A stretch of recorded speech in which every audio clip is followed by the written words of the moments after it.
Part 2, Meher Baba.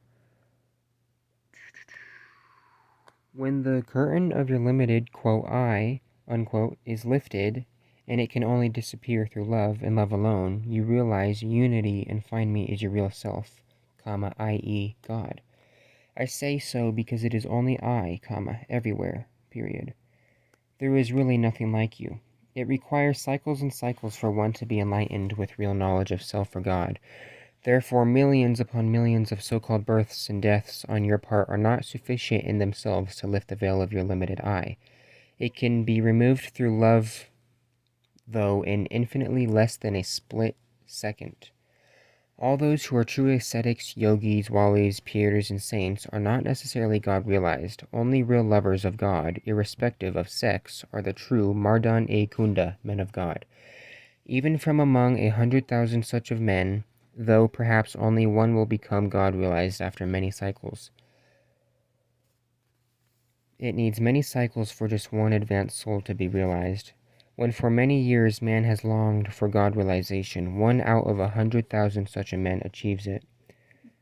No amount of rites, rituals, ceremonies, meditation, penance, and remembrance can produce love in themselves. None of these are necessarily a sign of love. On the contrary, those who sigh loudly and weep and wail have yet to experience love. Love sets on the fire the one who finds it, and at the same time it seals his lips so that no smoke comes out.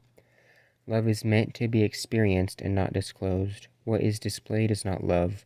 Love is a secret which is meant to remain a secret, save for the one who receives it and keeps it. To love Baba in hopes of achieving health, wealth, and betterment of family and friends, etc., is to love all these and not Baba. Such love cannot be compared with that of Adi and his wife, Rhoda Dubash, and their family. They can be justly proud of their love for me, which remained unshaken in the face of tragic events and accidents which cost the lives of their dear ones among my dear ones. As a matter of fact, Nozir Dadachanji has come to me, as all those do who remember me while breathing their last. Love God and become God. I have come to receive your love and to give you mine, as I have already said. If you love me, you will find me. Unless you love me, you can never find me. Do not think that you can never love me or that you can find no time to love me. I often say that I want your love. I mean it because that is all that I want from you. Therefore, I always tell you to love me more and more.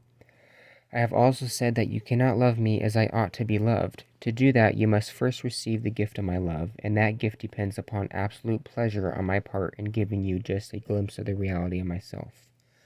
No one can possess love by any means other than as a gift, but I give love to self and accept it myself.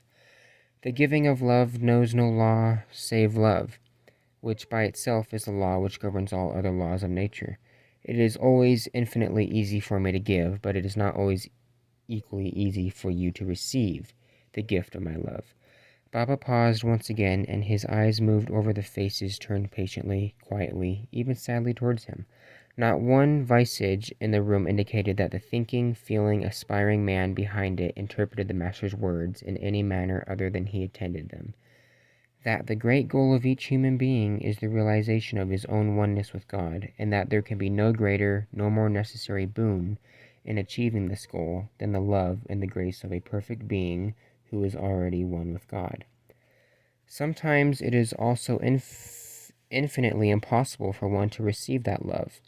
Uruch interpreted Baba's wide, sweeping gestures as he continued his intense preoccupation with the subject. Quote, that is why Kabir says that some ask for it and do not get it, some get it unasked, and yet there are those who are unable to receive it when it is offered to them. Quote, I am ever prepared to give the gift, but you must also prepare yourself to receive it. That requires real daring. Even in ordinary animal and human love, there are upper reaches in which a mother is sometimes negligent of her own life for the sake of her offspring, or a man can remain without sleep or food or thoughts of lust for days due to his restlessness, born of true love for a woman. Divine love is the fire which not only eliminates all kinds of cold, but also all sorts of imagined heat. For example, amongst the very, very few who possess such love is the Master. known as Dondiba at Kolhapur. Though exposed to the rigors of heat, cold, rain through all the seasons, his body remains healthy, well-fleshed, and strong. The fire is burning within him, unknown even to those in his surroundings. His mind has no link with his body. Love pervades him from head to foot. Although love is beyond intellect, there are innumerable points about it which can still be explained by reason and brought within its grasp. But in finality I remain. Everything else is zero, and I am the only reality. That reality cannot be reached in illusion through illusions, and there can be no hide and seek about love. When God becomes man, Avatar, Buddha, Christ, Rasul, he can bestow both love and obedience upon and accept the surrenderance of any and all individuals.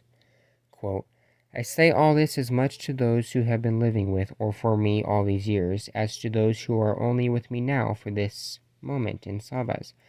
I tell you honestly that if you obey me honestly, you will become me, your own real self.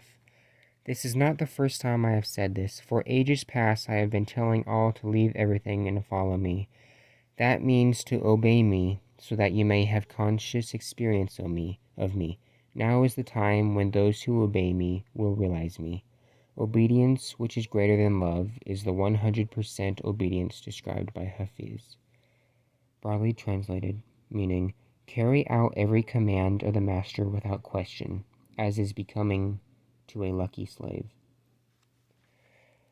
Meher Baba, was Christ. He's the Ancient One, a Maha-Avatar. He was Jesus in the past, as you can tell, if you're very pure of what was just said.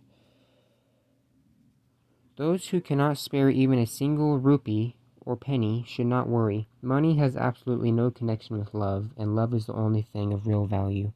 No one could ever win godhood from me in exchange for all the money in the world, but he who loves me intensely can become God without possessing or giving me a single cent.